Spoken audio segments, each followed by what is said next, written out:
بسم اللہ الرحمن الرحیم۔ شروع کرتا ہوں اللہ کے بابرکت نام سے جو بڑا مہربان اور نہایت رحم کرنے والا ہے۔ ایم کے اسلامک وائس کے محترم عزیز دوستو، السلام علیکم۔ محترم ناظرین، آج کا یہ واقعہ جو ہم سب کے لیے عبرت کا نشان بھی ہے، اور یہ واقعہ ہماری عقلوں کے پردے بھی کھول دے گا۔ یہ واقعہ ہے حضرت حکیم لقمان رحمۃ اللہ علیہ کے بیٹے اور ایک نیک فرشتے کا۔ یہ واقعہ مصیبت پر صبر کرنے والوں کا ہے کہ اللہ تعالیٰ کس طرح چھوٹی مصیبت کے عوض بڑی مصیبت سے بچاتا ہے۔ تو میرے پیارے دوستو، یہ واقعہ بہت ہی سبق آموز ہونے والا ہے، اس لیے میری آپ سے مؤدبانہ گزارش ہے کہ اس ویڈیو کو اینڈ تک ضرور دیکھیے۔ محترم ناظرین، ایک مرتبہ حضرت لقمان حکیم رحمۃ اللہ علیہ نے اپنے بیٹے کو نصیحت کرتے ہوئے فرمایا، جب بھی تمہیں کوئی مصیبت پہنچے تو تم اسے اپنے حق میں بہتر جان کر یہ بات اپنے دل میں بٹھا لینا کہ میرے لیے اسی میں بھلائی ہے۔ اگرچہ بظاہر وہ مصیبت ہی نظر آ رہی ہو، لیکن حقیقت یہ ہے کہ وہ تمہارے حق میں بہتر ہوگی، یعنی تم اس مصیبت پر صبر اور شکر کرنا، اور یہ مت کہو کہ یہ مصیبت مجھ پر کیوں نازل ہوئی، کیونکہ ہو سکتا ہے وہ مصیبت تم پر نازل ہوئی ہو اور اس کے بدلے تم بڑی مصیبت سے بچ گئے ہو۔ لیکن یہ سن کر آپ علیہ السلام کا بیٹا کہنے لگا، جو کچھ آپ فرما رہے ہیں ابا حضور، میں نے اس کو سن لیا اور اس کا مطلب بھی سمجھ لیا، لیکن یہ بات میری سمجھ میں نہیں آتی کہ میں ہر مسئلے کو اپنے لیے بہتر سمجھوں۔ میری سمجھ اور میرا یقین ابھی اتنا پختہ نہیں ہے، میرا علم اتنا زیادہ نہیں ہے کہ میں آپ جیسی سوچ رکھوں۔ فی الحال تو میں اس بات کو ماننے سے انکاری ہوں۔ جب حضرت لقمان رحمۃ اللہ علیہ نے اپنے بیٹے کی یہ بات سنی تو فرمایا، اے میرے بیٹے، اللہ تعالیٰ نے اس دنیا میں ایک کے بعد ایک انبیاء کرام بھیجے تاکہ وہ ہماری رہنمائی کر سکیں۔ ہمارے دور میں بھی اللہ تعالیٰ نے اپنے پیارے پیغمبر کو مبعوث فرمایا۔ آؤ ہم اس نبی کی صحبت کی برکات سے فیضیاب ہوتے ہیں۔ ان کی باتیں سن کر تمہارے یقین کو تقویت حاصل ہوگی، تم دین پر پختہ ہو جاؤ گے، اللہ تعالیٰ کی ذات پر تمہیں یقین ہو جائے گا۔ یہ ایک تربیت کا حصہ ہے، اور کسی ایسے انسان سے تربیت حاصل کرنی چاہیے جو اللہ کا نیک بندہ ہو۔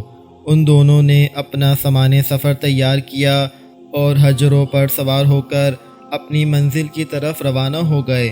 کہیں دن انہوں نے سفر جاری رکھا۔ راستے میں ایک ویران جنگل آیا، وہ اپنے سامان سمیت جنگل میں داخل ہو گئے۔ پھر دوپہر کا وقت ہو گیا اور گرمی اپنے زوروں پر تھی، گرم ہوائیں چل رہی تھیں جو برداشت سے باہر تھیں۔ اب اس حالت میں ایک مشکل اور پیش آئی، پانی اور کھانا بھی ختم ہو گیا اور حجر بھی تھک گئے تھے، پیاس کی شدت سے وہ بھی ہانپنے لگے۔ یہ دیکھ کر حضرت لقمان حکیم رحمۃ اللہ علیہ اور آپ کا بیٹا حجروں سے نیچے اتر آئے تاکہ ان کو کوئی تکلیف نہ دی جائے۔ ہم پیدل چل لیتے ہیں، لیکن حالت بہت خراب تھی۔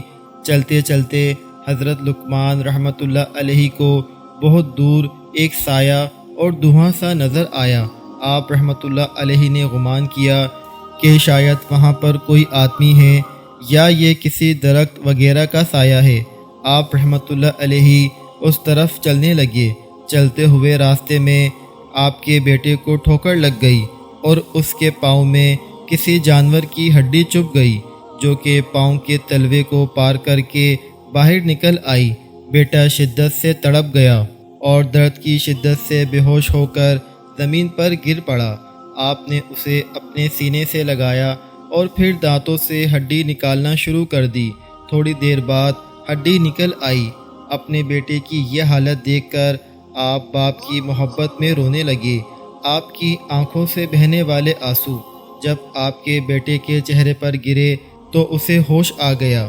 جب اس نے اپنے والد محترم کو روتے ہوئے دیکھا تو کہنے لگا، ابا جان، آپ مجھ سے فرما رہے تھے کہ ہر مشکل میں بھلائی ہوتی ہے، لیکن میری اس مصیبت کو دیکھ کر آپ رونے لگے ہیں۔ پھر یہ مصیبت میرے حق میں بہتر کس طرح ہو سکتی ہے؟ اور ہمارے کھانے پینے کی بھی تمام اشیاء ختم ہو گئی ہیں اور ہم یہاں اس ویران جنگل میں تنہا رہ گئے ہیں۔ اگر مجھے یہیں چھوڑ کر آپ چلے جائیں گے، آپ کو میری اس مصیبت کی وجہ سے بہت رنج اور غم لاحق رہے گا۔ اگر آپ یہیں میرے ساتھ رہیں گے تو ہم دونوں یہاں اس ویرانے میں بھوکے پیاسے مر جائیں گے۔ آپ مجھے بتائیے کہ اس مصیبت میں میرے لیے کیا بھلائی ہے کہ میں چل نہیں سکتا؟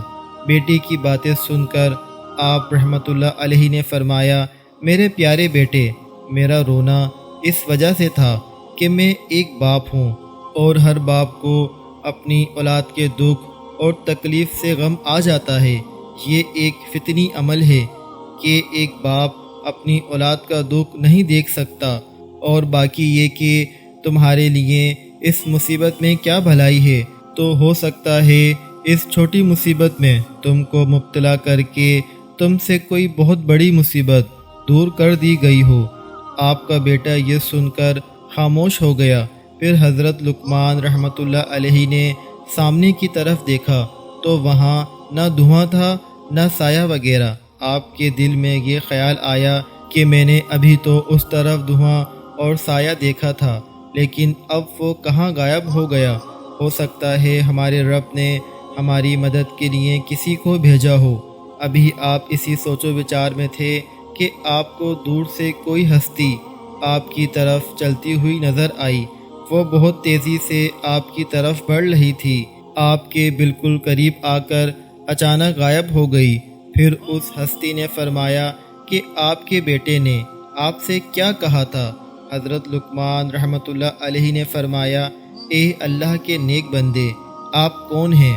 ہمیں صرف آپ کی آواز ہی کیوں سنائی دے رہی ہے؟ آپ ہمیں نظر کیوں نہیں آ رہے؟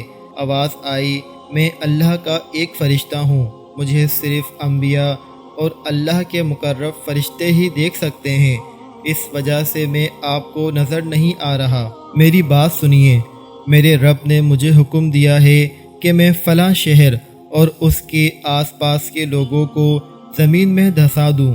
مجھے خبر دی گئی کہ آپ دونوں بھی اس شہر کی طرف آ رہے ہو، تو میں نے اپنے پاک پروردگار سے دعا کی کہ وہ آپ کو اس شہر میں آنے سے روکے۔